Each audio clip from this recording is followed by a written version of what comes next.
Olá, gente, boa tarde. Vamos começar hoje, né, mais uma interação online com a professora Ana Lúcia Pellegrini. Então, eu vou esperar o pessoal ir entrando aí.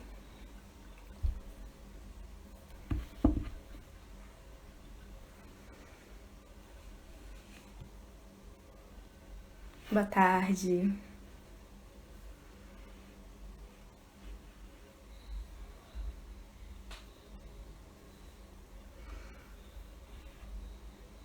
Gente, falem por favor se vocês estão conseguindo me ver, me ouvir direitinho, se tá travando aí. Boa tarde, gente. Obrigada, Ana. Então acho que dá pra ouvir direitinho, né?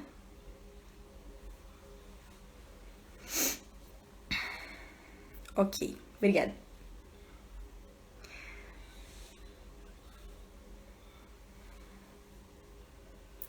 Oi, Pro. Eu vou te chamar aqui. A professora Ana já entrou. Enquanto ela vai entrando, vou falar um pouquinho, né? Hoje a professora Ana Lúcia, ela vai falar pra gente sobre... Olá, Pro, boa tarde. Boa tarde. Então, hoje a gente vai falar um pouquinho sobre a saúde... a gente não, né, a senhora? Sobre a saúde do trabalhador. E aí, antes da senhora começar a sua explicação, eu queria trazer um pouquinho do seu currículo. A professora... Eu tô ouvindo, tá muito baixo para mim. Ah, peraí. Eu vou colocar o fone, então. Melhorou agora? Pouquinho. Eu vou botar o fone.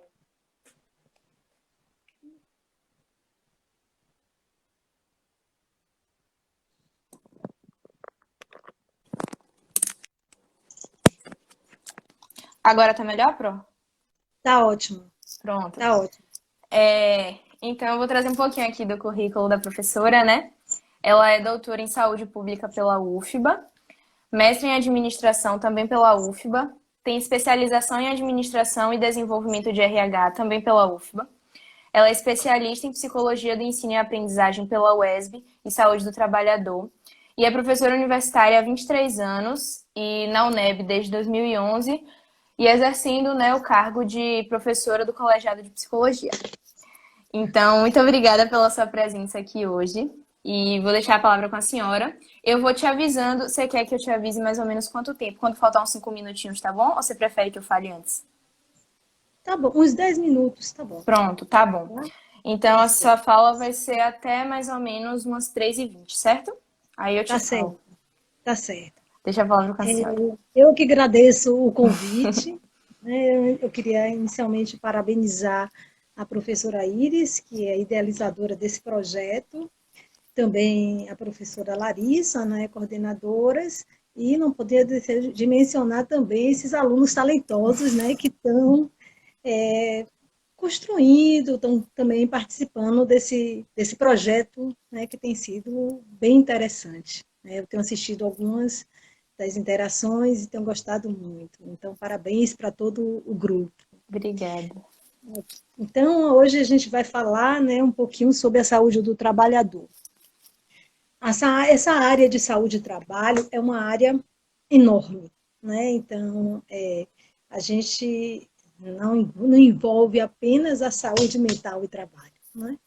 Então, é um trabalho que envolve profissionais diversos, psicólogos, médicos, enfermeiros, fisioterapeutas, fonoaudiólogos, biólogos, farmacêuticos, engenheiros de segurança, técnico de segurança, isso quando a gente pensa dentro de uma organização, né? Advogados, né?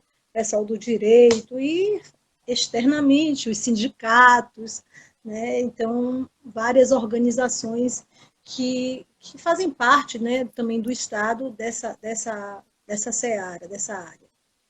Bem, enfim, então, nós atuamos geralmente, né, em equipes multidisciplinares e muitas vezes não com ela, dentro dela, mas com ela, né? O psicólogo, às vezes, muitas vezes, ele faz parte, trabalha no hospital, por exemplo, cuidando mais de família, das famílias do paciente, mas ele também, muitas vezes, é acionado, né, para refletir, para opinar sobre a questão dos cuidados com a saúde do trabalhador.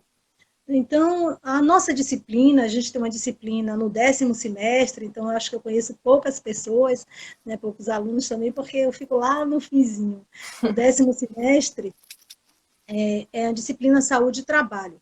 Essa disciplina é uma disciplina transversal, que eu acho muito interessante, né? Porque a ideia dessa disciplina, tanto que o nome é Saúde e Trabalho, a gente trabalha a saúde mental e trabalho, mas tem um panorama geral, né, dessa área e ter esse olhar para o trabalho, né, para o trabalhador, para a organização, né, não necessariamente uma organização quando a gente está no meio da rua, né, olhando o ambulante, olhando esse trabalho, olhando os fatores que ele está exposto, né, como é que ele desenvolve aquela atividade. Então, a ideia é que realmente a gente saia dessa disciplina com esse olhar, né, esse olhar de investigação, né, de reflexão sobre aquela atividade que está sendo realizada e também sobre o nosso próprio trabalho, né, porque somos trabalhadores. Então, hoje aqui nós estamos trabalhando todos, né? Estamos transformando e sendo transformados. Bem, então, a gente não pode esquecer, né, que então, o trabalho, ele é uma coisa extremamente importante nas nossas vidas, né? Ela é algo central, que eu acho até estruturante, né? É uma coisa extremamente importante. Então, ele envolve todas essas esferas, a nossa saúde mental, né, as relações de gênero, a urbe, a economia, a teoria do conhecimento, né, e tantas outras coisas que nos envolvem. Então, esse período agora, nós estamos vivendo essa pandemia, né? E essa pandemia tem gerado uma série de choques no mundo do trabalho, né? Nos mercados, na oferta, né? Tanto na produção como em serviços, na procura, tanto no consumo como no investimento. Então, é uma mudança, tantas coisas que estão acontecendo e nós estamos sendo impactados com isso, né? Então, um noticiário tem apontado, né, quase que diariamente, né, e a gente percebe que quem atua no trabalho precário, eles são os primeiros a perder o emprego, né? Então, a Organização Internacional do Trabalho, dados recentes da Organização do Trabalho, indicam que 60% dos trabalhadores do mundo estão na economia informal. Então, pensem aí que a gente, nesse momento, onde a gente tem esse grande número de trabalhadores, e provavelmente isso já deve ter aumentado, porque isso são dados eu estou falando recentes, mas são de 2007, antes da pandemia, né? Então, hoje a informalidade deve ter crescido, e esses trabalhadores são trabalhadores que têm riscos mais elevados, né? Não têm proteção social e vivem agora, nesse momento, o dilema entre a saúde e os rendimentos, né? Então, é aquela história, como é, eu nem sei, se correr o bicho pega, se ficar o bicho come. Então, eles precisam lutar pela sobrevivência, precisam levar esse alimento para a sua casa, para os seus filhos, né? Então, eles têm que sair para trabalhar. Então, ao sair para trabalhar, ele está correndo risco de vida, ele está levando risco para a casa dele, né, para os seus familiares, para os seus filhos, e também, né, gerando risco para outras pessoas. Né? Então, a gente está vivendo situações onde os trabalhadores, né, não só os informais, mas os trabalhadores que têm problemas de saúde, jovens, né, onde há indicadores de subemprego e de altos índices de subemprego e desemprego também, que têm sofrido com isso, e a gente não pode mencionar, entre as diversas categorias que estão sofrendo, as mulheres também, né?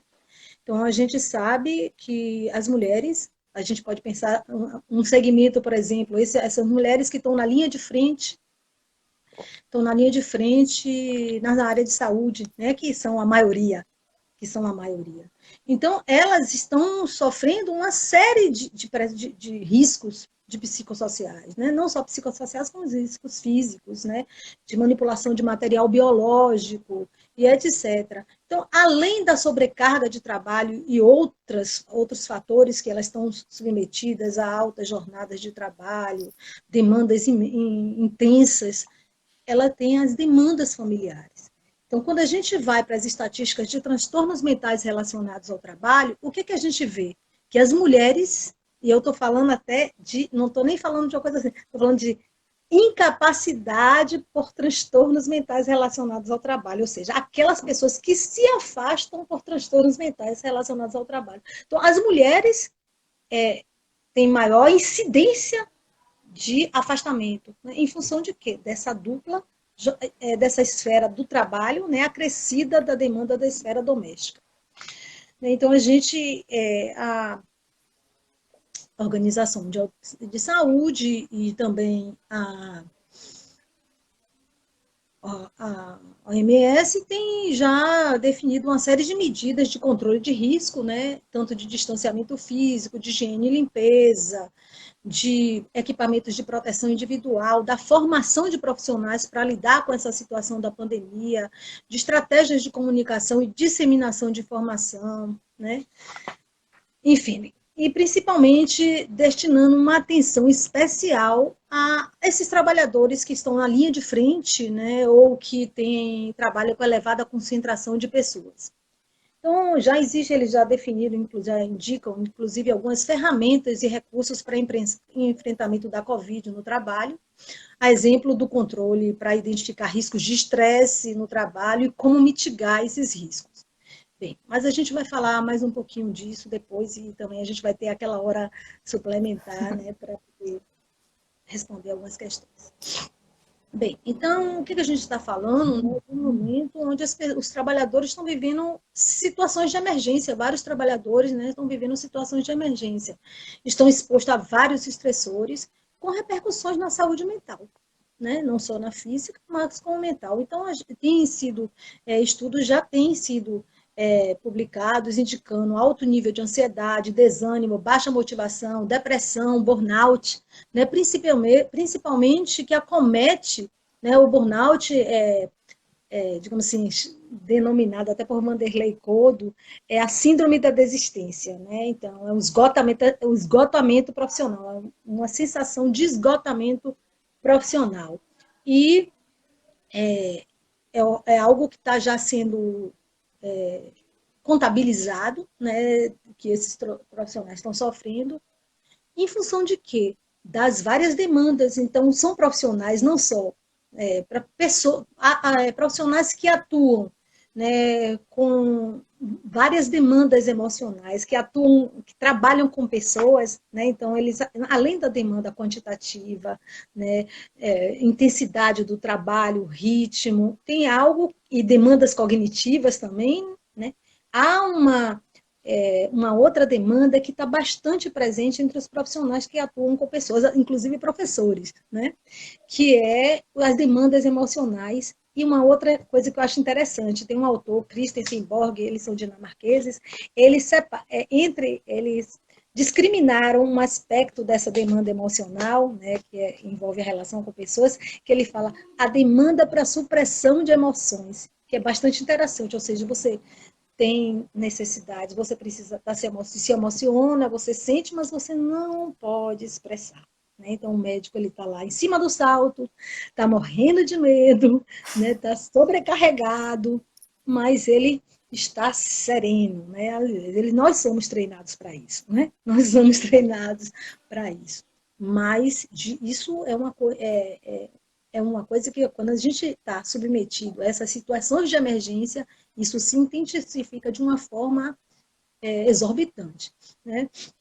Então, o que a gente está falando aqui, né, de demandas emocionais, né, e insegurança no trabalho, que envolve demandas quantitativas, ritmo, pressão, né, risco sobre vidas, isso são fatores, são denominados na psicologia de fatores psicossociais do trabalho. O que são fatores psicossociais do trabalho? São fatores que são do ambiente de trabalho, que são vivenciados, percebidos diferentemente pelos trabalhadores. Bem, então, entre eles, eu já falei, segurança no trabalho, né? A falta de apoio social é um outro aspecto importante, né?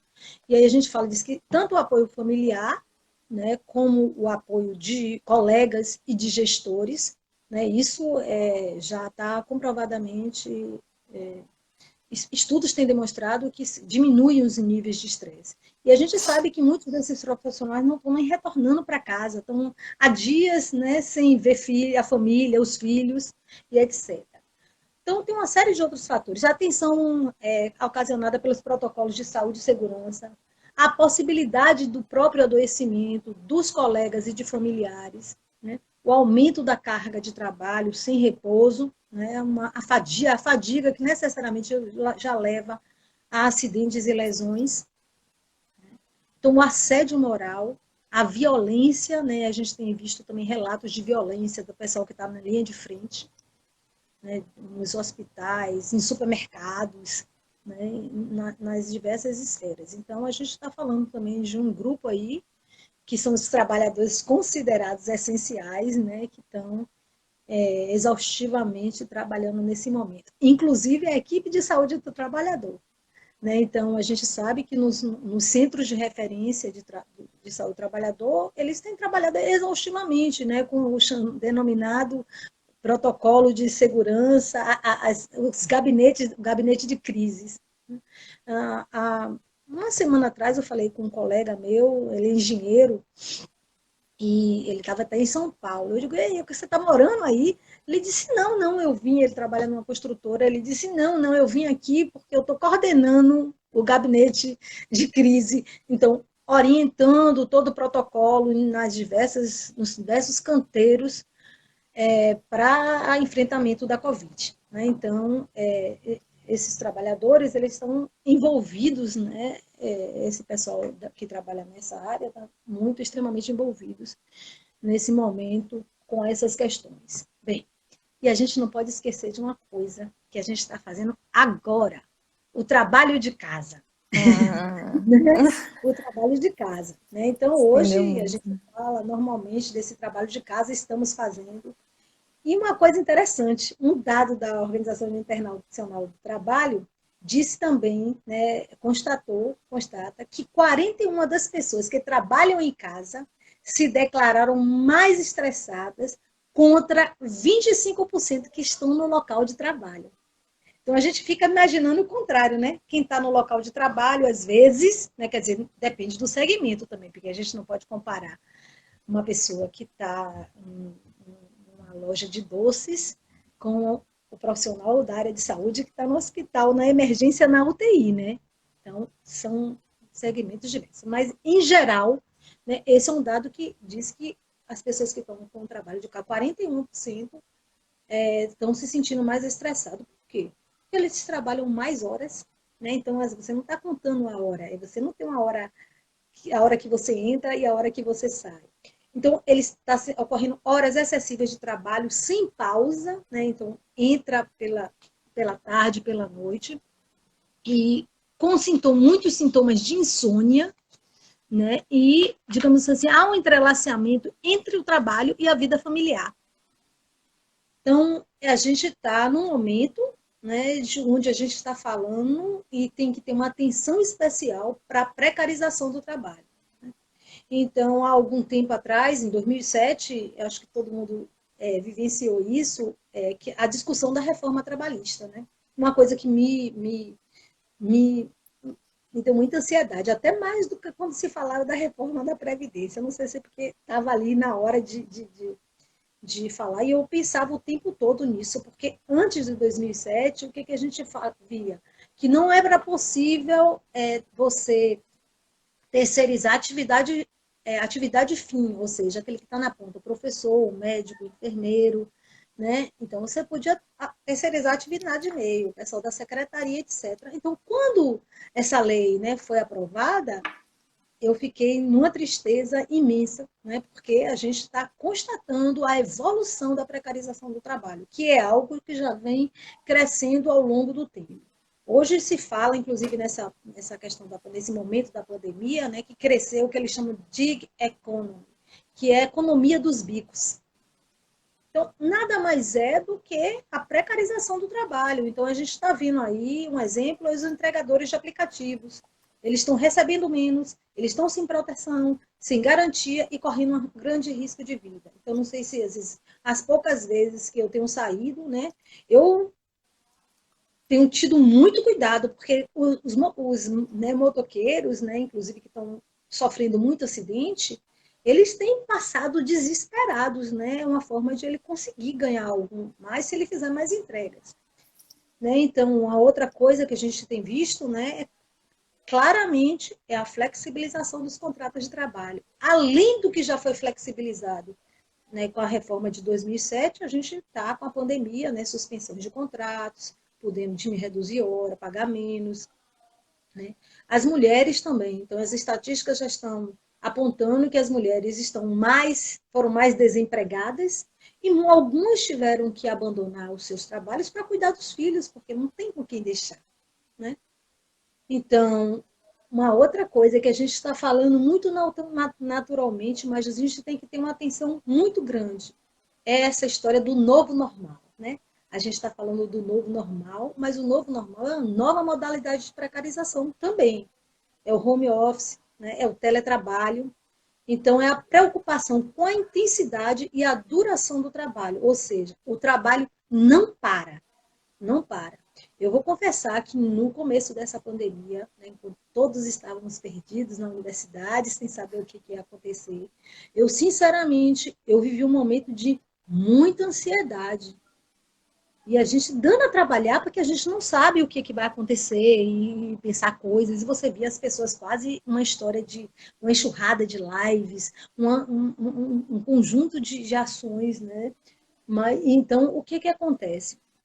Eu estava realmente, porque eram tantas mensagens no WhatsApp da UNEB, que eu acordo, eu durmo, quando eu vou dormir, eu, né, boto o celular no silencioso. Quando eu acordava, que eu abria, eu começava a ficar ansiosa, porque era 200, e aí eu ia vendo tantas coisas, e eu passei um tempo agoniado com isso. Até que eu disse, olha, agora, quando eu acordar, eu não vou olhar celular, só em situações específicas. Eu não vou olhar celular, eu vou trabalhar, vou olhar os e-mails institucionais, vou responder os e-mails institucionais na hora que eu vou começar a trabalhar. E quando chegar mais no final da tarde, lá para o meio da tarde, aí eu vou olhar o WhatsApp.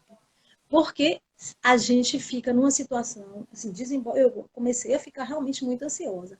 Então, hoje se fala, né, com essa questão do teletrabalho, do home office, do direito de ficar desconectado.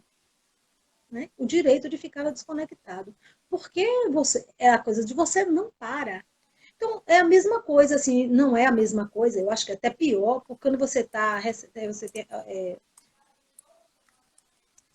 trabalha em uma organização que você recebe celular, você recebe computador, né? Quer dizer, celular é para você estar se comunicando o tempo inteiro com a organização, né? Principalmente se você ocupa um cargo de gerência, né? De chefia, de direção, ai de você se você desligar esse celular.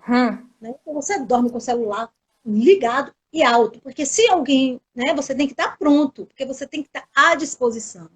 Então, realmente, isso é um trabalho, ou seja, o trabalho passa a ser gerador de estresse, né? Essas características do trabalho.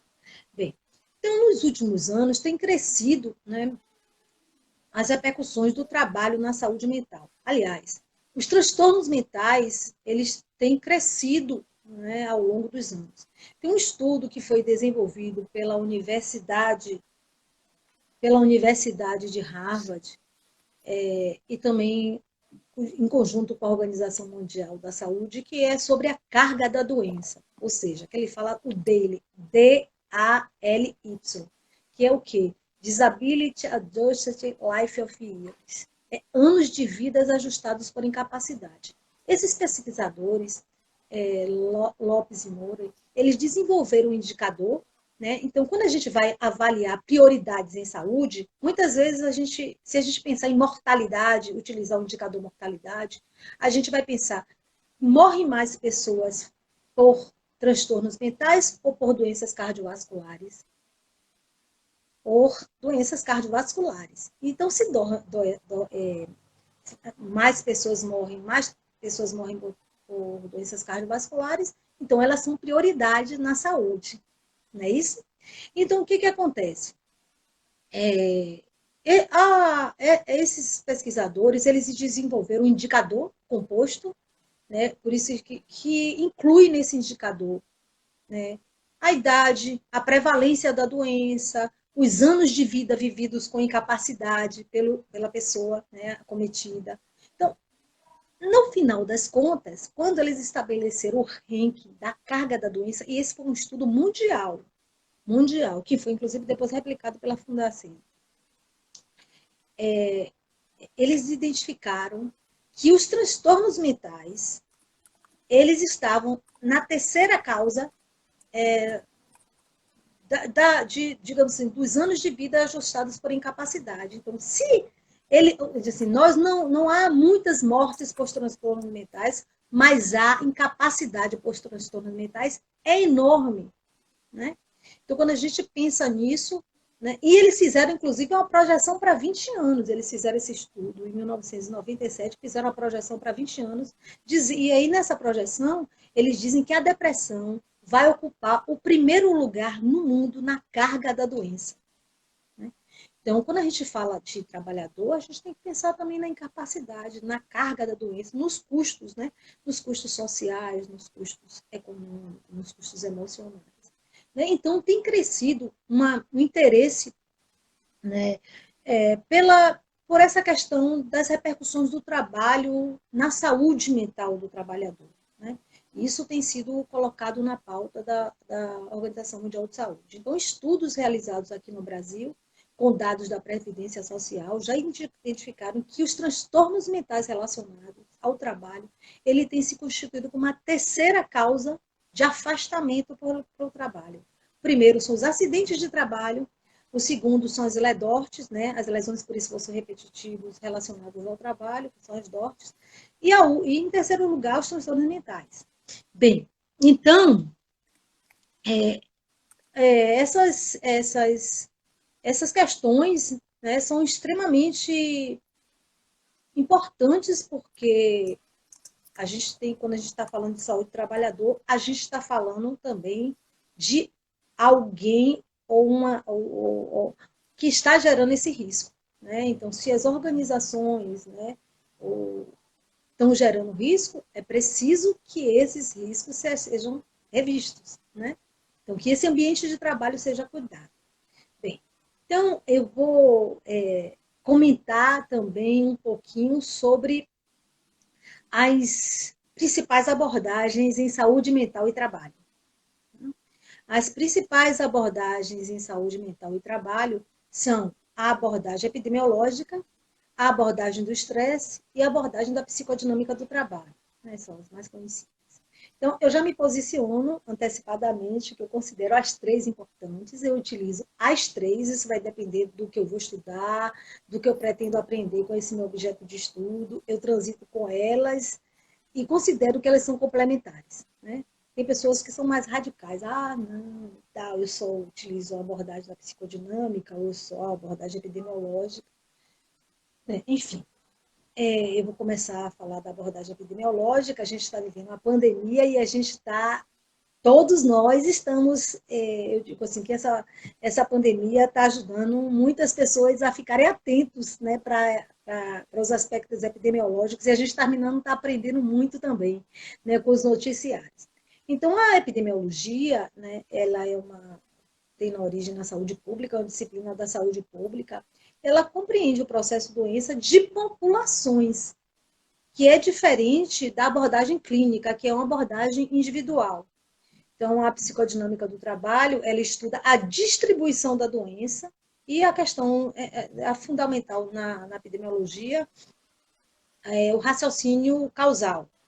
Então, a epidemiologia, que a gente está vendo aí na Covid, para que esses dados, né, essas informações que a epidemiologia gera, ela como ela tem essa dimensão da população, ela vai dar subsídio à gestão pública, à definição de prioridades na prevenção e controle das doenças. Né? Então, quando a gente vê o número de pessoas, a gente vê aqui todos os dias quantas pessoas estão com Covid, né, foram acometidas de Covid, quantas foram curadas. Não, quando a gente vê o número de pessoas acometidas por Covid, isso já foi evidenciado que é uma doença que tem um crescimento exponencial, a gente está a gente não vai ter muita noção se tem muito ou se tem pouco, né? Se isso se a prevalência é baixa ou alta, mas a gente vai ter a noção de, quer dizer, os profissionais da epidemia vão ter a noção de que recursos são necessários, quantos profissionais precisam estar disponíveis, quantos leitos precisam ter, quanto de equipamento de proteção,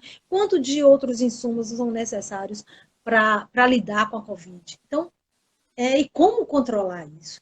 Né? É diferente de você dizer a prevalência. O que é a prevalência? A prevalência é o conjunto, todos os casos, os novos e antigos. Então, se a gente disser a prevalência no Brasil é de X, então a gente está falando que é o número de todos os casos sobre a população do Brasil. Né? Então, vejam bem, não dá para comparar. Às vezes a gente fica pensando assim, o número de pessoas acometidas no Brasil foram 1.000 pessoas. O número de pessoas acometidas no Equador foram 1.000 pessoas. Ou, digamos assim, foi 900 pessoas. Então a prevalência no Brasil está maior do que lá no Equador? Não. Por que não? Porque prevalência é uma medida, né, de proporção. Então, para a gente calcular a prevalência, é o número de casos, né, das pessoas que estão sob risco, que é toda a população brasileira, todos os trabalhadores. Então, número de casos de pessoas acometidas sobre a população brasileira. Como a população brasileira, se a gente pensar 1.000 sobre a população brasileira e 900 sobre a população do Equador, obviamente o Equador vai ter uma prevalência muito maior. Né?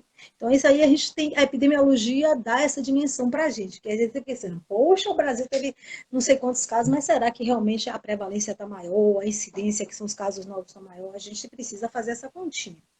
Bem, algumas pessoas fazem críticas à epidemiologia, falando que ela é um conjunto de estatísticas, porque realmente a epidemiologia se utiliza dessa ferramenta estatística, grosso modo, mas a gente não pode esquecer, né, que o processo de saúde e doença ele tem múltiplas interfaces, a interface social, a econômica, a política, e apesar da epidemiologia se utilizar dessas ferramentas, falar da epidemiologia, que é um conjunto de estatísticas, é a gente desintegrar ou desvirtualizar a epidemiologia na sua essência social e sua projeção de histórica que é coletiva. Né? Então, essa sempre foi uma grande luta da epidemiologia. Então, por exemplo, nós fizemos um estudo aqui no Brasil, sobre o estudo da incidência de transtornos mentais com incapacidade, um estudo epidemiológico sobre a incidência de transtornos mentais com incapacidade, ou seja, com dados da Previdência Social. Então, nós só contemplamos os trabalhadores formais, né, cobertos pela Previdência, e que não incluía nesse momento os funcionários públicos, que foi, avaliamos o período de 2000 e 2008. Estou citando esse estudo porque a gente vai dar um exemplo de um estudo epidemiológico com transtornos mentais relacionados ao trabalho. Né? Então, quando a gente fala de incapacidade, imagine uma pirâmide, nessa pirâmide, no topinho é o pequenininho. Com incapacidade é um percentual menor, porque ainda bem que é um percentual menor, mas quando você está falando desse topo aqui, em cima da pirâmide, você está falando de gravidade. Se a gente pensar aqui numa sala de aula, pensar em 100 pessoas e pensar assim, todas trabalham, dessas 100 pessoas ou 1.000 pessoas, quantas pessoas se afastaram do trabalho por transtornos mentais? Você vai ser um percentual pequeno, né? Porque você se afastar significa que você já está num nível de gravidade alto. Né? Então, ou seja, você é considerado incapaz para trabalhar. Enfim, então nós verificamos, né, que entre 2000 e 2008 houve um crescimento enorme. Então, é como se uma curva ela começasse baixinha, rasteira, fosse diminuindo. Quando chegou em 2006, 2007, ela deu um pulo assim. Cresceu entre 2000 e 2008, mas sendo essa curva que cresceu, foi mais entre 2006 e 2007, 149%. Mas por que houve esse crescimento? Porque mais adoeceram nesse Travou período? aqui para mim. Não necessariamente, não foi isso. A gente, né, supôs, e eu acho que isso está comprovado por outros estudos que já foram desenvolvidos, porque em 2006, que foi implantado em 2007, um pesquisador chamado Paulo Rogério Albuquerque, ele é da UNB agora, ele é um engenheiro, ele é um engenheiro conhecedor da epidemiologia, trabalhou na Receita, era funcionário de carreira da Receita Federal, então ele manipulava dados do fator acidentário previdenciário, do quanto cada empresa paga pelo acidente, pelo risco que gera, né? Então, pela legislação, você tem que ele paga 1, 2 ou 3% da folha, né, para o Estado, a depender do número de trabalhadores, do grau de risco. E Paulo Rogério depois foi trabalhar no Ministério da Saúde, né? Então, ele, com domínio dos cálculos, já com essa experiência, né, da Receita, ele foi fazer doutorado e, nessa tese de doutorado, ele formulou um indicador chamado Nexo Técnico Epidemiológico, é o NTEP. Esse NTEP ele foi implantado na Previdência, no Ministério da Saúde, e ele tem a potencialidade de identificar casos, né, com cruzamento de dados, ou seja, então, ou seja, o NTEP é uma ferramenta epidemiológica e permite identificar um caso específico de um trabalhador que atua na determinada empresa. Então, exemplo, se eu sou trabalhador da empresa X, eu sou acometido por LEDORT ou por transtorno mental, então eu já faço um inventário, né, ali o médico, o perito, ele vai ver os riscos, né, as condições de trabalho a que esse trabalhador está submetido, vai fazer o exame nesse trabalhador e vai constatar que, né, pelos exames, pela anamnese, né, pela todo o protocolo que ele tem para avaliação, ele constata que esse trabalhador é acometido de uma determinada doença e verifica, né, aí esse UNTEP já consegue fazer esses cálculos que essa empresa X, ela tem muitos trabalhadores adoecendo por LEDORT, então é estabelecido o nexo causal. Veja a importância disso para os transtornos mentais, que, além do subregistro, da subnotificação, em decorrência das questões subjetivas que envolvem o transtorno mental, às vezes fica mais difícil do perito fazer essa conexão, esse nexo, estabelecer um nexo causal. Então, com o NTEP implantado, pronto, foi lá para cima. Então, isso foi extremamente importante, né, ou seja, essa ferramenta epidemiológica foi extremamente importante para a visualização de quanto o ambiente de trabalho está gerando transtornos mentais na nossa população, né, no país. Bem, uma outra coisa que eu acho que é importante chamar a atenção é que esse estudo também identificou que as mulheres estão adoecendo mais, né? Estão se afastando mais do transtorno mental, pelo que eu já comentei antes. Entretanto, quando os homens adoecem, apresentam maior gravidade. Né? Isso alguns estudos têm identificado, até porque os homens muitas vezes procuram menos os serviços de saúde. Né? Então, os estudos têm identificado essa característica na população masculina. Bem, então a gente viu crescimento em todas as faixas etárias, em todos, tanto entre homens quanto em mulheres. Vimos que também que os jovens eles estão sendo muito acometidos por transtornos mentais e também outra coisa, em quase todos os segmentos, né? Quase todos os ramos de atividade. Né? Houve crescimento de afastamento por transtornos mentais relacionados ao trabalho. Então, a epidemiologia ela tem esse poder, né, de estudar populações. E aí a gente pensa que isso favorece a definição de políticas públicas. Né? Bem, então, uma outra abordagem na psicologia que estuda essa relação entre trabalho e saúde mental é a abordagem do estresse. Então, apesar de haver várias abordagens sobre o estresse ocupacional, há concordância, né, entre elas que o estresse ocupacional decorre de um conjunto de fatores do ambiente de trabalho que vão levar à resposta que o indivíduo dê respostas, né, com consequências muitas vezes nefastas para o seu bem-estar. Então, eu acho que agora a gente tem que pensar o seguinte, né, entre essa relação entre fatores do ambiente de trabalho, né, e sintomas, sinais de estresse ou sintomas de estresse, há também outras variáveis que podem moderar essa relação, que são os fatores individuais, né? Então, por exemplo, a questão do gênero, né? Então, a gente já viu que as mulheres apresentam maior incapacidade. Os dados indicaram por que será. Uma hipótese é essa dupla, né? Dupla demanda da esfera do trabalho e da esfera doméstica. Escolaridade, por exemplo. Então, hoje, um dos problemas para a realização de estudos epidemiológicos é justamente quando a gente estuda populações, né, segmentos, a gente conseguir indicadores ou as medidas, por exemplo, de nível socioeconômico, de posição socioeconômica. A gente não tem isso muito aberto para determinados segmentos, né, nos sistemas de saúde ou em outros sistemas, né, IBGE, etc. Às vezes a gente não consegue para cada ramo de atividade, a gente não consegue. Então, a gente às vezes tem que trabalhar com aproximações para ver. E uma dessas aproximações para a posição socioeconômica é os níveis de escolaridade. Então, a gente viu que pessoas com menor nível de escolaridade têm se afastado mais, têm adoecido mais por transtornos mentais do que com maior nível de escolaridade. E a gente até, hoje, um estudo que foi desenvolvido na América Latina, verificou que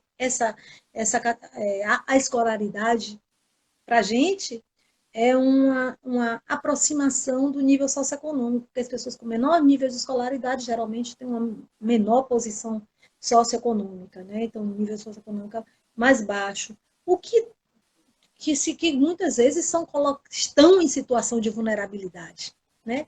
Então, ocupam postos mais adoecedores, né, que geram mais riscos, com condições inadequadas de trabalho. Um estudo muito interessante que foi feito por Érica Portugal, não sei se vocês chegaram a conhecer ela, Érica Portugal é aluna, egressa de psicologia, a gente foi orientadora dela, e a gente fez um estudo sobre o estresse pós-traumático em motoristas de transporte coletivo urbano. Né? Então, aqueles motoristas que foram, os casos notificados de estresse pós-traumático. Primeiro, a gente viu que os casos no estresse pós-traumático, relacionado ao trabalho, a categoria que mais era cometida eram os motoristas de transporte coletivo e cobradores. Quando a gente foi ver o perfil desse grupo, eram pessoas com baixa escolaridade, a maioria negros e pardos, né? Então, pessoas que a gente já sabe, né, pela história, né, nossa história do nosso país e as estatísticas, que muitas vezes são pessoas que estão em situação de vulnerabilidade, né, que não conseguiram sim. Só para te informar do tempo, viu? A gente tem mais ou menos uns 8 minutos. Viu? Tá certo. Então, a gente pode até, eu vou concluir um pouquinho, falar um pouquinho mais, vou passar para a abordagem seguinte, e aí a gente pode depois, nas perguntas, ir comentando vários aspectos. Né? Então, além desses aspectos, a gente tem que pensar o seguinte, nessas variáveis que são mediadoras. Então, o que a gente está falando? Escolaridade pode ser um fator que interfira nessa relação? Sim. Então, um grupo de trabalhadores submetidos com mesmas condições de trabalho, mas com menos escolaridade, pode, não necessariamente ocorre. As estatísticas dizem que eles têm apresentado maior incapacidade. Por quê? Por causa que eles vivem situações, às vezes, um trabalho mais estressante, mais demandador, né, com impossibilidade de decidir, menor controle sobre o trabalho. Então, claro que essa combinação de se eu tenho muito trabalho, pouco controle sobre ele, uma alta demanda, né, e eu vou ter níveis de estresse mais alto, e os estudos já indicam isso. Então, além da abordagem do estresse, a gente tem uma outra que é a abordagem da psicodinâmica do trabalho. A psicodinâmica do trabalho é uma teoria que tem como base a psicanálise, né? Então, essa teoria, ela, como é que se diz? Ela pegou emprestado digamos assim, ela utiliza no seu referencial teórico a psicanálise, a conteúdos da psicologia, da sociologia, da ergonomia, e ela chegou aqui no Brasil, a gente tomou mais conhecimento a partir da publicação de um livro por Christophe Dejoux, que, digamos assim, que é um líder dessa abordagem da psicodinâmica do trabalho, quando ele publicou A Loucura do Trabalho. Então, nessa época, o Deju, aliás, eu não vou nem falar isso não, porque eu vou adiantar. Mais adiante, Deju, ele avança nessas formulações teóricas acerca das repercussões do trabalho na saúde mental, e ele acredita, lança, faz novas publicações falando da não mais ele ficava, antes, quando ele lançou o livro A Psicopatologia, A Loucura do Trabalho, que falava, na verdade, da psicopatologia do trabalho, porque ele achava que tinha uma relação, aspectos, uma doença e, digamos assim, o trabalho, depois ele desfez isso, pensando na multicausalidade dos transtornos mentais relacionados ao trabalho, ele falou da psicodinâmica do trabalho, ele disse, a saúde do trabalhador, ou seja, a psicodinâmica do trabalhador está entre a normalidade e a doença, ou seja, estaria aqui no meio. Então, a psicodinâmica atuaria aqui nesse intervalo, ou seja, nessa vivência do trabalhador. Então, ele disse, o trabalhador, ele fala dessa centralidade do trabalho também, né, na constituição do sujeito, na subjetivação, e ele diz que o trabalho ele pode levar a sofrimento e ao prazer, né? E Deju, ele fala que quando eu estou resumindo do resumo do resumo aqui agora.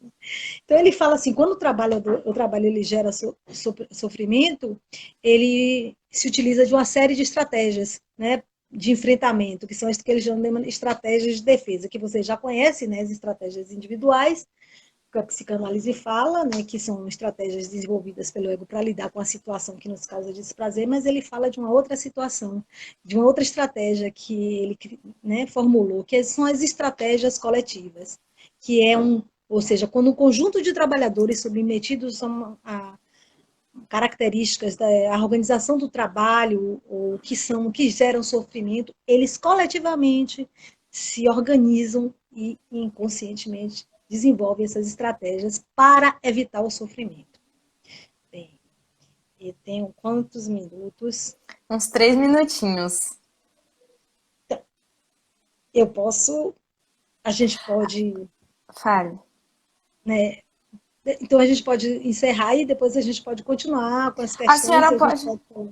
a senhora pode Sim, retomar na segunda parte a sua explanação, se você quiser, não tem certo, problema não. tá certo. Tá bom? Tá. Eu vou pedir só para o pessoal não esquecer de assinar o formulário, por favor. Quem está inscrito, né, para Eu certificação. saio agora, como é? Eu vou Tá? encerrar Depois aqui, aí a senhora vai de... sair. você me pede para entrar de novo, é isso? Vou pedir de novo para a senhora. Tá. A gente vai dar um intervalo de mais ou menos uns 10 minutos, tá bom? Tá certo, tá Tá bom. certo. Obrigada, Bro. Até mais. Ah, tchau. Olá, gente. Voltando aqui. Vou esperar o pessoal entrar, a professora Ana entrar também. Boa tarde novamente.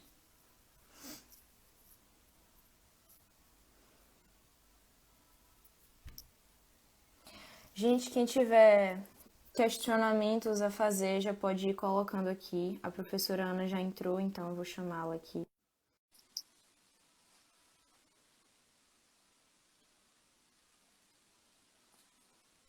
Tá conectando.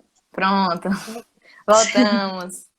Pro, deixa eu te Sim. perguntar, você vai querer continuar sua fala e depois a gente traz as questões? Fala só mais um pouquinho, porque a Tá bom, gente para dar tempo para abrir para as questões, né? Eu acho que é tá. importante, porque até durante as questões eu posso falar algumas coisas que eu Aham. pensei e não falei, né? Que não dá para falar mesmo. É, não tem Enfim, livro pra tudo. então, a gente estava falando da psicodinâmica do trabalho, né? De como o Deju compreende essa centralidade do trabalho nas nossas vidas, né? Na construção da identidade, né, na questão da saúde, na construção da saúde, isso, e que essa influência ela transcende a jornada de trabalho, ela se estende para a vida familiar, né, e o tempo do não trabalho. né? Então, daí, como ele fala, quando ele fala da clínica, ele fala, inclusive, nesse intervalinho, eu estava lembrando de um médico chamado Ramazzini, há 1.700 anos ele trabalhava ele era estudioso da relação entre determinadas patologias e o trabalho, e ele é muito reconhecido, ele tem uma obra que é muito importante na área de saúde do trabalhador, mesmo há 1.700 anos atrás, e ele falava uma coisa interessante. Ele dizia que todos os médicos, aí a gente vai estender para, né, todos os médicos, todos os psicólogos, todos os profissionais de saúde, né? Ele diz assim: quando alguém chegar ao seu consultório, lembre-se de perguntar onde ele trabalha e com que ele trabalha, né? Porque essa questão, porque essa dimensão do trabalho muitas vezes é esquecida, né? Você entra no médico, quer dizer, os médicos hoje mal fazem anamnese, né? Tá sentindo o quê? Né? Então, e às vezes muito menos perguntar onde você trabalha, porque aquele sofrimento, né, pode ser decorrente do trabalho, né? Tem pessoas às vezes que andam, né, de médico em médico, quer dizer, tem 1.000 casos, mas vamos pensar numa situação que está com dor de cabeça, com ansiedade, etc, etc, e você está procurando determinantes físicos, mas na verdade tem a ver com a situação de trabalho, né? Ou seja, o gerador dessa, desses sintomas é o próprio trabalho. Então, são categorias centrais para a DEJU: a organização do trabalho, as relações sociais de trabalho, o prazer e o sofrimento no trabalho. Eu tinha até comentado um pouquinho das estratégias de enfrentamento, né, que são as estratégias, pode ser estratégias individuais, mas o que DEJU se centra mesmo é as estratégias coletivas. Vou dar só um exemplo, até baseado nesse card aí de vocês, da divulgação dessa interação de hoje, que tem, parece, trabalhadores da construção civil, né? E tem um exemplo muito interessante da questão da construção civil. Né? Então, a gente estava falando do prazer e do sofrimento no trabalho.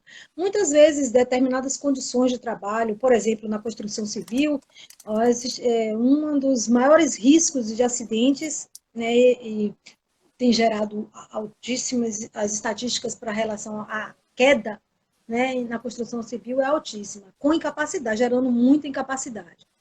Então, é um trabalho, né, que geralmente é um trabalho precarizado, né, você trabalha em condições difíceis, e Deju dá um exemplo extremamente interessante quando ele fala dessas estratégias coletivas. E que a gente ouve muito quando você passeia, né, que a gente no chão da fábrica, e que você conversa com empresários, com gerentes, gestores, sobre essa questão da proteção do trabalhador, e às vezes especificamente vou me referir ao uso de equipamentos de proteção individual. Muitas vezes eles atribuem o não uso, a maioria, muitos deles, muitos mesmo, eles atribuem o uso à ignorância do trabalhador, ao desleixo do trabalhador. E não é isso, pode até ser, mas não, uma coisa interessante é que isso pode estar ligado, né? E aí a gente só vai saber a partir da escuta desse coletivo de trabalho, é que eles estão submetidos a riscos. Então, pensei que ele está em alturas imensas e estão sujeitos a risco de vida. Então, muitas vezes, há uma mobilização coletiva, né, em função da ocorrência desse medo, né, da altura, né, do risco que ele está se submetendo, e faz com que eles deixem de usar, estabeleçam, digamos assim, pactos, né, não explícitos da virilidade. Ah, eu trabalho aqui há 40 anos, rapaz, para que você vai usar isso? Você não é homem, não, né? Então não tem coragem, é medroso. Então, na verdade, tudo isso não é desleixo, não é descaso, pode ser um indicativo de uma estratégia coletiva de defesa, né, que é desenvolvida por um conjunto de trabalhadores que estão submetidos às mesmas condições em organização do trabalho, e que vai gerar, né, digamos assim, esses comportamentos perigosos, e que vai remeter a essa angústia vivenciada no trabalho. Bem, o que mais que eu posso falar de Deju? Bem, aqui no Brasil, por incrível que pareça, a psicodinâmica é um dos países onde a psicodinâmica do trabalho é mais conhecida, né, entre os países. A gente principalmente usa a teoria, né? A psicodinâmica do trabalho é uma abordagem teórico-metodológica, né? Ela é uma teoria, né, que tem como base a psicanálise e é uma prática também. No terreno da prática, das empresas, a gente busca trabalhar com esse coletivo, de acordo com a perspectiva de desenvolvimento, com o coletivo de trabalho, buscando uma orientação para transformar a organização do trabalho, para restituir a força mediadora na realização pessoal, ou seja, esse sofrimento se transformar em prazer, né, modificando esses aspectos da organização. Bem, mas a psicodinâmica do trabalho também tem uma prática clínica que ainda é muito pouco conhecida no Brasil, mas que ela é bastante difundida e utilizada na França. Então, eu vou encerrar aqui e abrir para as perguntas, porque a gente pode, né, enriquecer nós dois, nós todos juntos podemos Já tem conversar. algumas perguntas. Então, eu vou tentar unir um pouco, assim, algumas coisas também, né? A professora Iris, ela falou que gostaria que a senhora falasse um pouco mais acerca da função do psicólogo organizacional nesse contexto todo. E aí eu queria também que a senhora falasse, né? Tipo, como a senhora vê os psicólogos dentro das empresas, atuando mesmo nesse campo de saúde mental, porque a senhora falou bastante da questão dos transtornos, né? Mas eu acredito que os psicólogos não vão atuar apenas nesses diagnósticos. E Pedro, eu acredito que é Pedro, falou, né? Como realizar orientação vocacional, tendo em mente a questão central da saúde desse futuro trabalhador. Aí eu. Ah, não, desculpe, não era essa de Pedro, não. Era outra dele que eu queria linkar. Qual o equívoco na visão da senhora que se tem sobre a psicologia organizacional ou até dos psicólogos em relação ao cuidado clínico com a dimensão do trabalho? Deu para pegar tudo, porque foram coisas que eu achei que acabavam se linkando um pouco. Mais ou menos. Quer que eu Mas eu repita? vou responder, não, eu vou respondendo, Tá bom. né, cada uma, e você vai fazendo. Vai fazendo, e se eu não. Fiquem algumas coisas aqui. Eu acho que Vá. todas merecem. Né? Então, Iris pediu para falar da função do psicólogo organizacional. Né? Então, hoje, assim, a gente tem muito poucos, entre aspas, né, psicólogos organizacionais que atuam dentro das empresas, diferente do meu tempo, né? Digamos assim, há 40 anos atrás. Então, porque houve uma mudança nas organizações, né, já há algum tempo, e assim, algumas realmente, principalmente grandes organizações, elas contratam psicólogos para atuarem, né, contribuírem nessa gestão de pessoas. Mas hoje em dia esse trabalho é muito mais feito por meio de consultoria. Agora, eu acho que eu sempre esse é um posicionamento meu. Assim, eu sempre pensei nessa questão do psicólogo. Muitas vezes o psicólogo ele tem uma visão, vou falar geral, uma visão limitada dessa área, né, da organização, do papel dele na organização. Então, eu acho que houve uma perda, né, desses lugares nas organizações, porque o psicólogo, muitas vezes, ele ficava lá na caixinha dele, no setor de gestão de pessoas. Né? Ele não ia para o chão da fábrica. Né? Então, quando a gente diz assim, chão da fábrica, está vivenciando as situações. Então, digamos assim, uma outra coisa que eu acho que foi uma coisa assim, que sempre me chamou a atenção, que tem até a ver com o meu percurso profissional. Né? Eu acho que o psicólogo ele tem muitas poucas disciplinas na área de trabalho, do trabalho. E uma coisa que eu acho que eu senti falta muito na época era a visão sobre gestão do trabalho. Gestão do trabalho. Porque quando a gente fala de saúde do trabalhador, a gente tem que pensar, não adianta você ir para sei lá, como alguns setores, pequenas empresas, o setor de pessoal, gestão de pessoas, gestão de talentos, a depender do modelo de gestão que adota, tem um nomezinho diferente. Então, conhecer esse modelo de gestão eu acho que é fundamental. E o papel do psicólogo é contribuir, né, para a melhoria da saúde do trabalhador, seja em que, digamos assim, que aspecto for, seja na seleção, na contratação de pessoas, no desenvolvimento, né, nos cuidados com a saúde, mas para isso ele precisa estar entrelaçado com a dinâmica da gestão. Tem uma coisa assim que eu aprendi na prática, né? Eu aprendi na prática. Com um gestor que eu trabalhei, né? Ele era fantástico, ele tinha uma visão, engenheiro civil, né? Ele trabalhou em grandes construtoras, mas ele liderou a mudança de uma organização com relação ao programa de saúde do trabalhador, e ele me falou uma frase que isso está presente na minha vida o tempo todo, né? Que ele generalizou. Imagina um engenheiro que é mais cartesiano. Ele disse: Ana,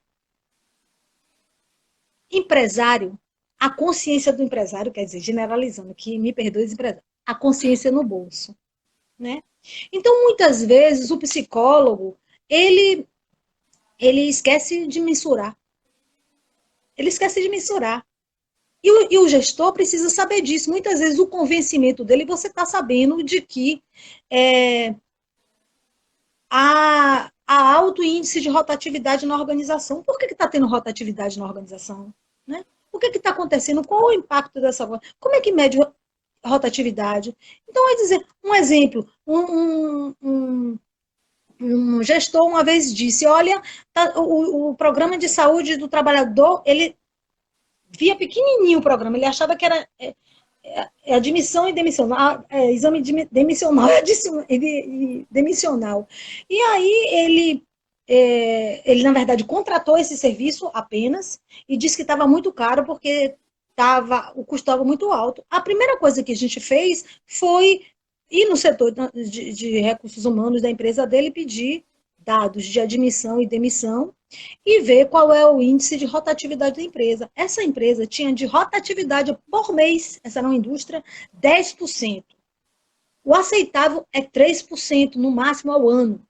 Então, o programa de saúde ocupacional não está caro, né? Que não é um programa, isso não é um programa, isso é uma ação pontual e mínima. Né? Então, o papel do psicólogo é atuar junto com a gestão, no sentido de buscar melhoria para os trabalhadores, né? Em todos os âmbitos. Então, eu acho, seja atuando dentro da organização ou de fora. Né? E para isso ele precisa conhecer, né, a organização, o modelo de gestão. E assim, quando você começa a passear e ter esse olhar de saúde do trabalhador, não precisa você ter muito dado de saúde do trabalhador. Você, por características da gestão, e o psicólogo precisa saber disso, você busca saber qual é a concepção de saúde que ele tem, né? Se ele investe, se ele não investe, se é prioridade, se não é prioridade, como é que o homem está considerado dentro desse processo. Né? Ou, então, eu acho que o papel do psicólogo, a gente tem que pensar sempre, é contribuir na melhoria da saúde psíquica e em conjunto, né, de forma conjunta com outros trabalhadores, porque a depender da empresa você vai ter outros profissionais, for uma grande empresa, né, com um grau de risco alto, você vai ter médico do trabalho, você vai ter enfermeiro, você vai ter engenheiro de segurança, você vai ter, né, ergonomistas até, né, e outros profissionais que tenham alguns benefícios maiores. Então, mas nem sempre esse papel é cumprido, né, e porque ele não mensura, ele não tem argumento para propor. Né? Então, muitas vezes, ele não assume o papel, que eu acho que é um papel estratégico, se ele consegue fazer esse papel dentro da organização. Não sei se eu respondi, mas se não, pode fazer mais perguntas. Ela tá falando aqui, muito bom. Ainda nesse link, né, de psicologia organizacional, Pedro, ele trouxe, né? Qual o maior equívoco na visão da senhora que se tem sobre a psicologia organizacional ou até dos psicólogos em relação ao cuidado clínico com a dimensão do trabalho?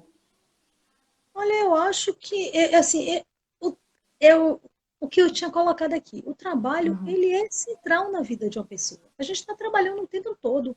Mesmo que a gente não seja remunerada, a gente é uma mulher que às vezes está fazendo o trabalho de casa, ele é extremamente adoecedor, né?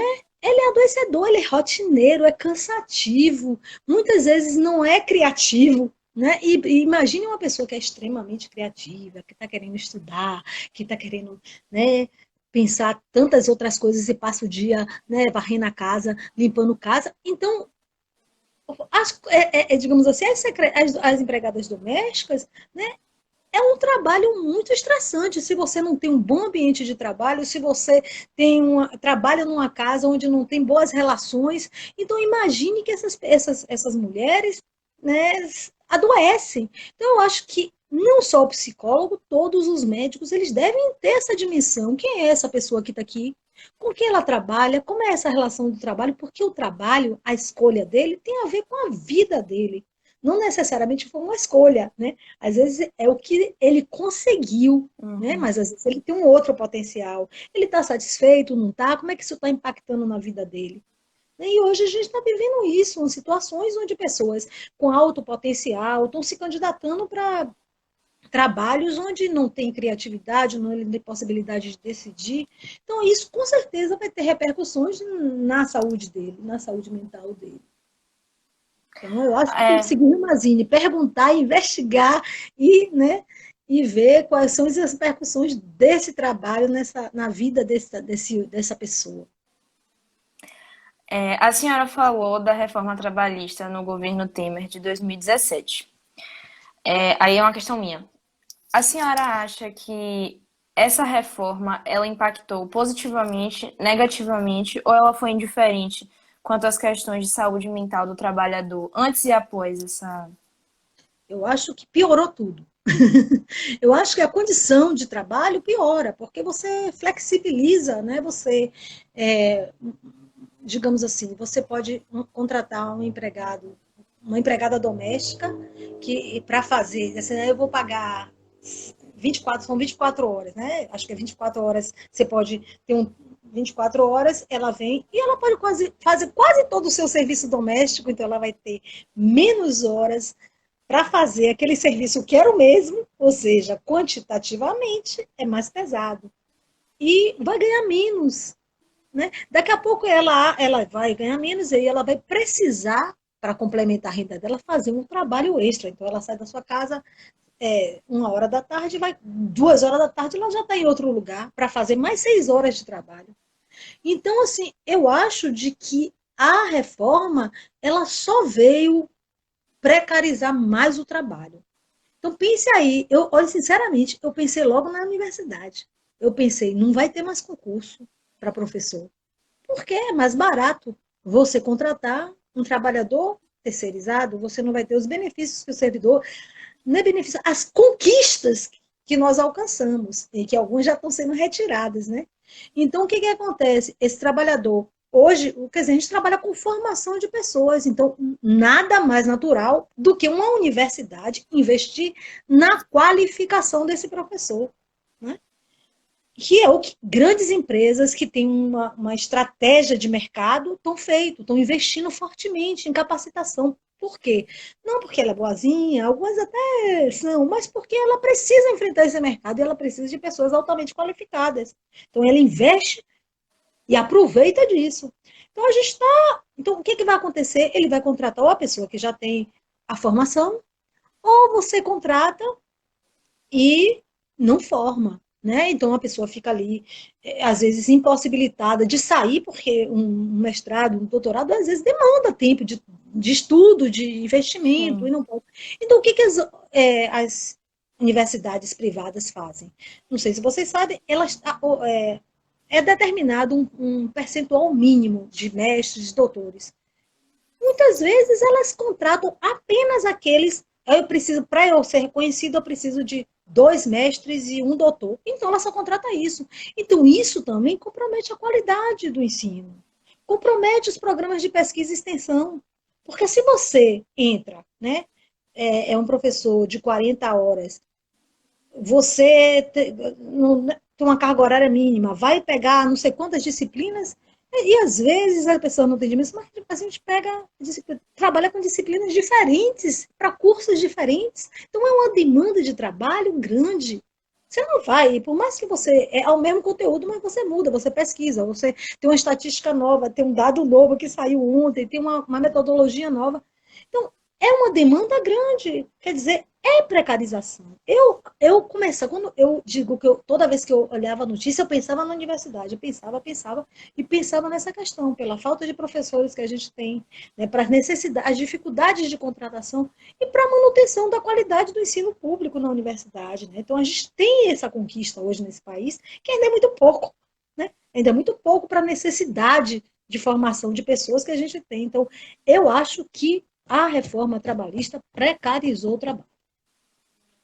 E está Uhum. precarizando mais ainda agora na pandemia. As novas medidas, né? Com a flexibilização. Sim, Abraão, sim. você tem outra pergunta, você fez outra pergunta. Tem algumas coisas aqui ainda, Abraão. Ah, pode É, perguntar. Abraão, ele vai trazer assim, né? Parece que hoje, com as políticas de estágio, as empresas, para minimizarem seus gastos, lembram que isso não é dado, é mera percepção dele, né, no caso.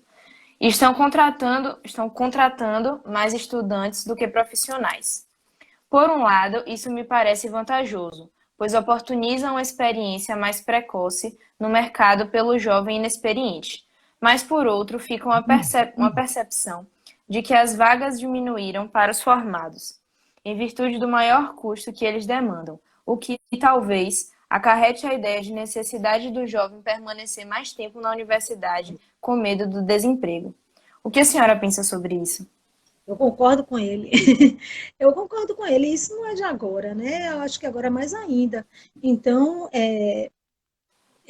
você contratar pessoas, né, universitários, né, são pessoas que já estão num patamar, por exemplo, de formação para a nossa população, né, principalmente, se a gente considera quem é que tem acesso à universidade, já é um nível alto, então você vai conseguir pessoas qualificadas, né, com um perfil adequado para realizar determinadas tarefas.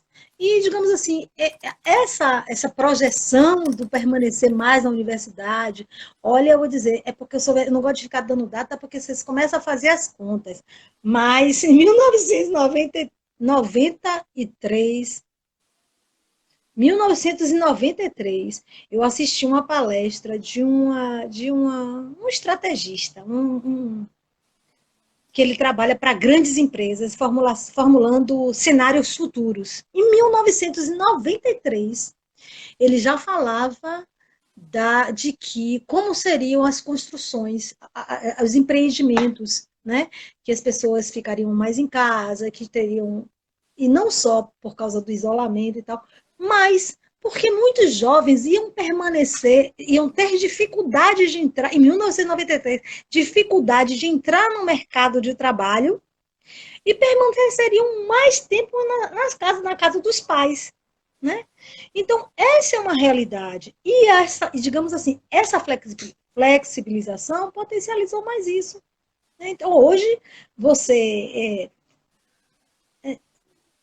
vê que o número de estagiários, às vezes você tem uma empresa com um gerente, um trabalhador e o resto todo mundo estagiário. Então, não é de hoje, já há muito tempo que os estagiários têm ocupado e realmente é difícil. Agora, o que eu acho é que, assim, quem é estagiário, aproveite essa oportunidade, né? Porque é uma formação. E a depender de onde você trabalha, porque também tem uma coisa, muitas pessoas, elas trabalham, eu digo assim, qualquer lugar que você trabalha, você sempre aprende alguma coisa, nem que seja lidar com pessoas, né? Que é muito difícil, né? Essa mediação. Mas, assim, às vezes não é um trabalho que não está diretamente ligado à sua formação. Por exemplo, você, aluno de pedagogia, vai trabalhar no teleatendimento, né? Por quê? Porque você está precisando de uma grana para pagar seu ônibus, suas coisas, né, comprar suas coisas, né, seus livros e etc. Mas não tem. Então, isso realmente é muito difícil, porque o teleatendimento ele não vai contribuir no currículo, digamos assim, mas pode contribuir no sentido bem. É uma pessoa que está disposta, né, e que vai trabalhar, assim, independente da formação, ela está, né, tentando resolver coisas, tem habilidade, desenvolve o contato com habilidade com pessoas, porque desenvolve, né, que são os mais diversos absurdos que acontecem no teleatendimento. Mas eu acho assim, se você puder trabalhar e se puder escolher um estágio que contribua com a sua formação, aproveite. Né? Aproveite, porque ele pode fazer com que você tenha mais chance de entrar no mercado e tirar esse estagiário, ocupar a vaga do estagiário. Essa é a É, realidade. do ego ao self, não sei quem é a pessoa que tá no perfil agora, mas enfim, pergunta, né?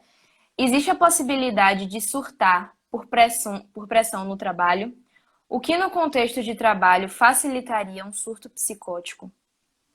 Olha, uma coisa que eu falei muito rapidamente aqui, né? Então, existem vários fatores que contribuem para, estão associados a transtornos mentais. Então, fator, que a gente falou aqui, fatores psicossociais do trabalho, né? Então, primeiro, a gente tem que pensar o seguinte: quando a gente fala do ambiente de trabalho, a gente tem que falar de coletivo e não de indivíduo. Primeiro, é importante isso, né? Porque muitas pessoas a gente está falando de um ambiente de trabalho, ou seja, um conjunto de trabalhadores submetido às mesmas condições, né, e a organização do trabalho estão submetidos àquela condição. Então, se um conjunto de trabalhadores daquela organização está adoecendo, é porque algo, independente das variáveis individuais, algo desse ambiente está gerando risco. Né? Então, eu estou considerando isso. Então, o que aspectos?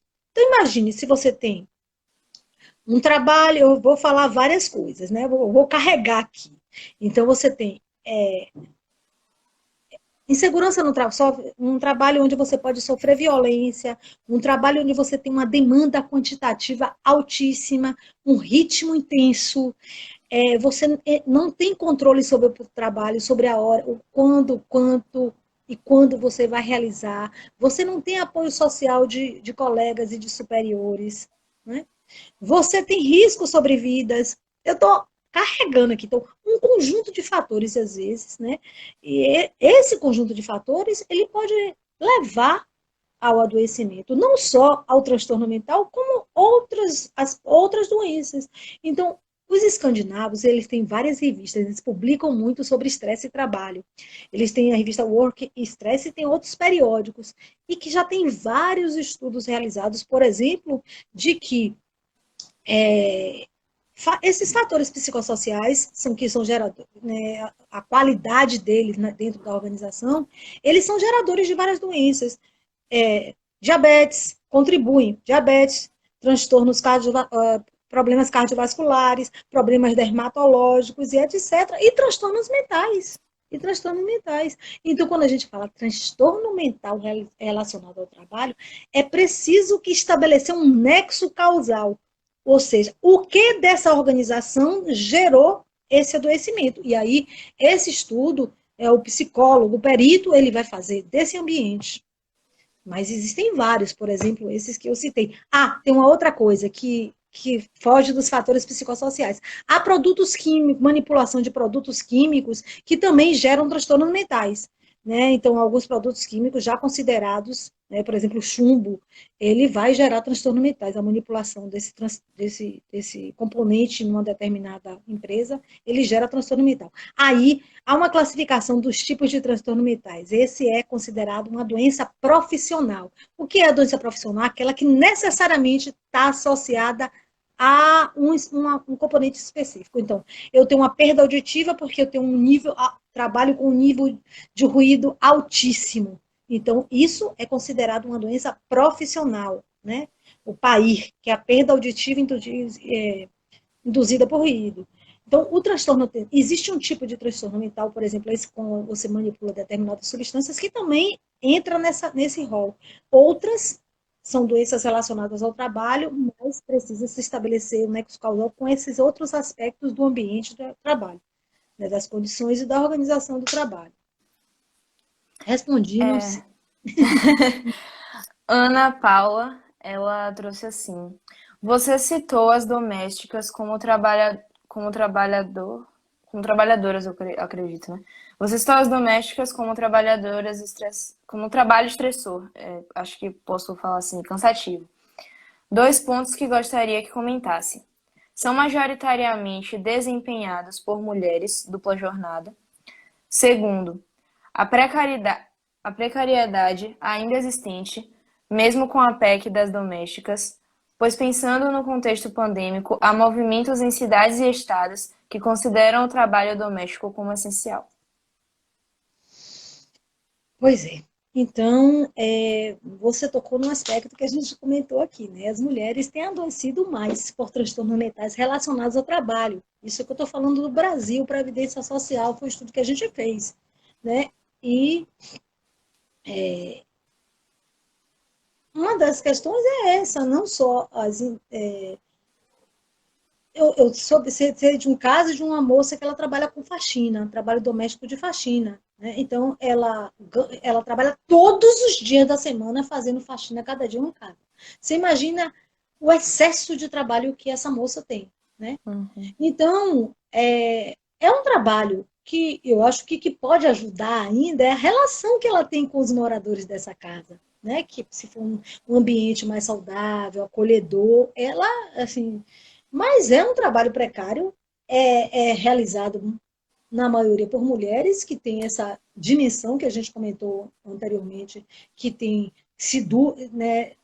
digamos, se conjuga o trabalho profissional com o trabalho doméstico, né? Então ela chega em casa, não só ela, né? Como todas nós mulheres ainda vivemos essa situação.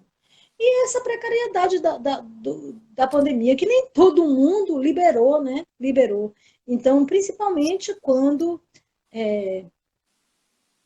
se pôde, né, suspender contrato, né? Ou, sei lá, muitas pessoas demitiram, outras suspenderam o contrato, outras diminuíram a jornada, mas diminuir a jornada não faz com que ela se exponha.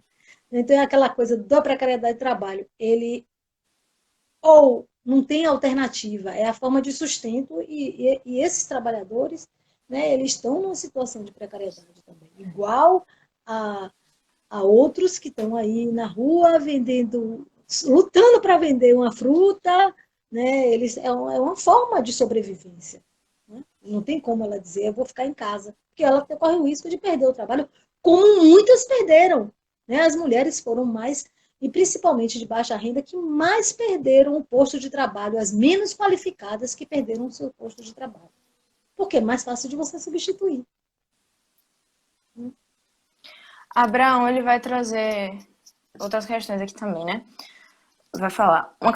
Uma outra categoria que, embora não esteja na linha de frente, me parece estar sofrendo fortes mudanças e impactos no âmbito do trabalho é a de professores.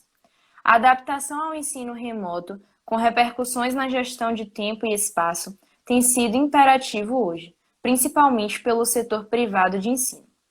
Também sabemos que nem todas as escolas dão suporte psicológico ao professor. Talvez o coloque mais para lidar com os transtornos de aprendizagem. Que olhar a psicologia poderia dar hoje a esse profissional?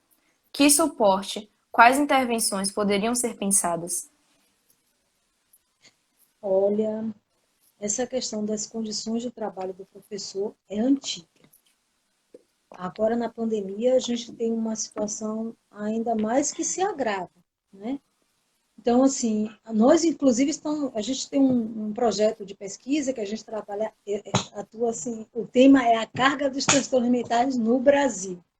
E um dos estudos que a gente concluiu preliminarmente foi um estudo das condições de trabalho do professor do ensino fundamental, né, num período de tempo longo, né, de em torno mais ou menos de 20 anos. A gente vai agora com a segunda fase do projeto, que é fazer um estudo de campo, né, um estudo empírico, com uma abordagem mesclada, quantitativa, quali-quanti, mas que é para verificar essas questões das condições de trabalho. Então, eu já atuei, né, também antes, quando não era há muito tempo atrás, digamos assim, uns 20 anos atrás, eu não era da educação exclusiva, eu já atuei em paralelo com as faculdades privadas. E é realmente um esquema, assim, diferente, porque você ministra aula. A gente tinha até um professor que, né, ele falava assim: você vai dar aula hoje? Ele disse: eu não vou dar aula. Vocês têm essa mania de dar aula, eu ministro aula. Porque a gente tem a sensação que estava dando mesmo, estava dando de graça a aula. Né? Então, assim, esse é o interesse da universidade. Quer dizer, vou generalizar, né? Porque tem faculdades que têm mais um cuidado. Vamos pensar que existem universidades, faculdades privadas que têm um cuidado maior, né, com essa força de trabalho, mas eu acho assim que um momento muito difícil, porque eu vou dizer uma coisa a você aqui, é uma sensação horrível. Olha, a minha vida foi construída, desde que eu comecei o curso de psicologia, eu construí a minha vida para trabalhar na universidade. Né? Tudo que eu fazia era pensando, era monitoria de ensino, era trabalhando em Uhum. pesquisa, em projeto de pesquisa, entrar como bolsista, não sei o quê. E até depois que eu formei, eu fiquei como bolsista de aperfeiçoamento durante um tempo. Depois continuei trabalhando, porque meu objetivo era trabalhar na universidade. Trabalhei depois em empresas por questões, né, pessoais, né? Eu tive que Uhum. trabalhar paralelamente por questões de mudança de residência para outro município durante um tempo, então eu terminei entrando numa organização que para mim foi ótima, foi uma aprendizagem fantástica, enquanto psicóloga, uma aprendizagem de gestão, mas, digamos assim, a gente está vivenciando uma situação difícil, é muito difícil para mim aqui, né? Eu estou falando dessa situação porque eu adoro sala de aula, eu estou morrendo de saudade de Oh, estar na sala de aula, dessa interação é a coisa que eu mais gosto. No faz trabalho da falta. universidade, uma das coisas que eu mais gosto, tem gente que não gosta, professor, eu digo assim, não gosta de ir para a sala de aula, ele prefere ficar no cantinho dele só fazendo pesquisa. Eu adoro pesquisa, né, trabalho com pesquisa também, gosto menos de extensão, mas eu amo estar na sala de aula. Então, assim, é diferente esse calor de estar te vendo, Mariana. É horrível, é uma sensação horrível não estar vendo as pessoas que estão aqui.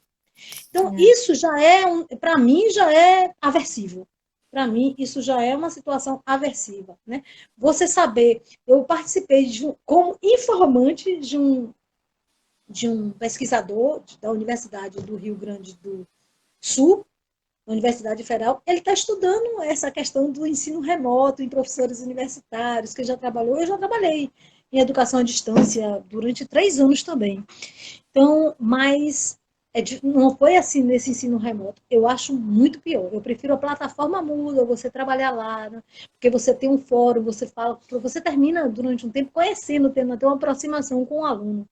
Mas é horrível você ficar nessa situação onde você conversando até com o seu grupo de trabalho, onde ninguém se vê, ninguém só ouve a fala, né? Então, assim, eu acho que essa questão da interação é muito importante. Hoje se fala, inclusive, do assédio moral, né? De professor para aluno, de aluno para professor, né? Não é nem do professor, do aluno para professor. Então, é uma série de fatores psicossociais que vão interferir. E isso é muito estressante, né? Então, já há relatos de professores, né, que estão num nível de estresse altíssimo, porque a exigência é grande. E outra coisa, eles têm professores que não dormem pensando nessa aula que ele vai ter que dar, que ele vai ter que trabalhar e que ele, né, muitas vezes passa 1 hora falando e ninguém falando. É muito difícil. Isso aqui é uma vez, mas você não tem aquela interação de sala de aula. É muito ruim isso. Né? E além de tudo, o processo que vem disso, você está na sua esfera, na sua casa, você está, Uhum. né, a família está ali, todos estão ali. Então, é como eu disse, olha, avisa, eu tenho uma filha, avisa que eu vou estar, eu estou no trabalho, que não pode interromper. Então e muitas vezes a pessoa está aqui, né? Você está numa reunião, mãe, então você não pode nem dizer, ó, peraí, né? É muito complicado, é muito complicado. A gente está vivenciando uma situação muito difícil. Eu confesso que eu estou me sentindo estressada, já melhorei um pouquinho, mas é muito difícil e a incerteza. Eu acho que olha, eu imagino o nível de estresse. Eu acho que tem até um grupo de. Tem até o professor Mino, não sei se ele está fazendo, mas eu recebi até um questionário de um grupo de pessoas que estão fazendo uma investigação com professores para fazer essa avaliação, né, da saúde nesse momento de pandemia. Eu acredito que eles vão ter indicadores ruins, né? Ou seja, no sentido de sintomas de estresse Sim. e etc. É muito complicado. A gente tem mais ou menos uns 10 minutinhos ainda. Eu queria trazer mais uma questão aqui. Viu? Você já acabou Tá? de falar sobre essa, né? Tá bom. Tá, É, pode de fazer Pedro. até quando acabar. De Pedro. Como realizar orientação vocacional, tendo em mente a questão central da saúde desse futuro trabalhador? Olha, eu acho que assim, a orientação vocacional, assim, todo trabalho tem o sofrimento e o prazer, né? A gente tem que pensar que a gente tem que ter, digamos assim, como fala Deju, tem que ter um sofrimento criativo, tem que transformar esse sofrimento, né, a partir de uma mediação em prazer. Mas eu acho assim que conhecer o, o que ele vai. Qual é a escolha? Uma coisa que me preocupa sempre é que muitas vezes você faz essa escolha muito jovem, né? O adolescente ele tem muita dificuldade de pensar daqui a 10 anos. Né? É uma característica do adolescente. Então, o que, que ele vai fazer daqui a 10 anos? E ele tem que escolher uma profissão, quer dizer, algo que, entre aspas, ele vai ter que, né, o A resto da vida vida. toda. Então, eu acho que a primeira coisa é conhecer essa ocupação e outra coisa, vivenciar ela, se possível, né, interagir com profissionais, conversar com profissionais, né, se é psicólogo, eu estou interessado, porque às vezes tem aquele modelo de perfeito, aquela idealização daquela profissão, né, que esquece, e ainda mais o adolescente, que tem, né, dificuldades, às vezes a dificuldade é do mercado, né, ou a dificuldade, né, diversas com, digamos assim, com os riscos, né? Então, imagino um psicólogo que está atuando lá na frente hoje da Covid, né? Então, no hospital, dando suporte, né? Então, são riscos físicos, riscos psicológicos, né? Ou seja, riscos de estresse, de sofrimento mental. Então, eu acho que é vivenciar, eu acho que não pode ser só assim, eu acho que tem duas coisas, né, a orientação vocacional. Um, a gente tentar ver, identificar, né, entre aspas, aptidões, e outro, o desejo, né? Uhum. Você vê o desejo, muitas vezes você tem habilidades e aptidões, mas não tem um desejo. Por outro lado, você tem um desejo, mas também não consegue. Eu acho que você consegue desenvolver algumas habilidades. Então, eu acho que se você puder casar essas coisas e conhecer, né, que esse profissional atua onde, faz o quê, ler sobre isso, conhecer, conversar, né, vivenciar essas situações de trabalho, eu acho que antes é importante, né? Então, eu acho que quem faz orientação vocacional, quem trabalha com orientação vocacional, com orientação profissional, com orientação vocacional, no caso que ele é a pergunta dele, eu acho que tem que pensar nessas dimensões, sair um pouco do consultório, né? Sair um pouco do consultório e fazer com que a pessoa reflita sobre isso. Eu acho que vivencie, né? Uhum. E,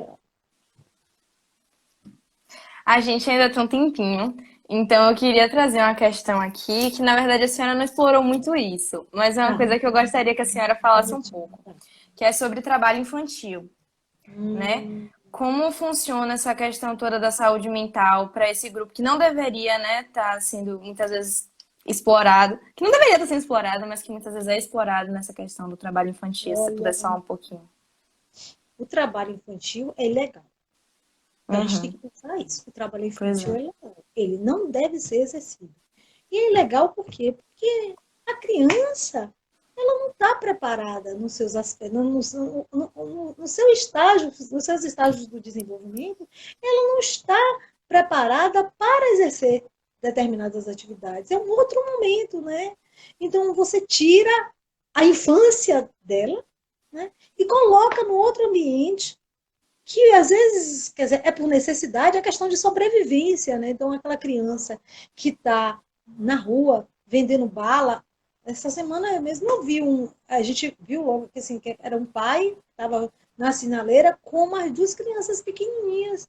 É uma questão, provavelmente ele está desempregado, ele está ali ajudando ao pai, porque o pai convocou para ver se consegue mais um pouco de renda, mas é ilegal, é risco, né? E isso vai gerar impactos de alguma forma, né, negativos na criança. Mas, infelizmente, a gente não tem políticas públicas adequadas para dar suporte a essa família. Porque o que deveria essa criança, esse trabalhador, né, estar recebendo algum valor que fosse decente para ele poder manter a criança, por sua vez, está sendo assistida, né, se esse pai tivesse que trabalhar, né, e isso não acontece. Então a gente não pode falar, né, de que é ilegal. Não, a criança tem que estar na escola, de preferência, se né, o dia todo, com suporte. Esse é o ideal que a gente tem que ter.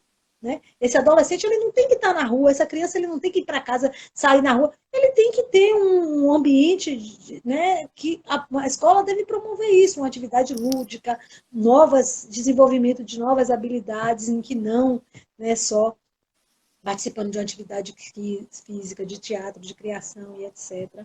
Então, infelizmente, o nosso país ainda muito carece, né, dessas políticas que realmente atendam essa camada da população, né, que sofre, que é carente. Eu acho que no Brasil acaba virando uma bola de neve, né? Porque a criança, ela tá numa situação de vulnerabilidade junto com os pais, e aí ela acaba entrando nesse ciclo do trabalho muito cedo para poder tentar ajudar numa renda, e isso acaba afetando o histórico escolar, o que acaba afetando ela entrar na possível universidade para desenvolver um trabalho Isso, mais à frente, e o ciclo de vulnerabilidade continua. Então, isso.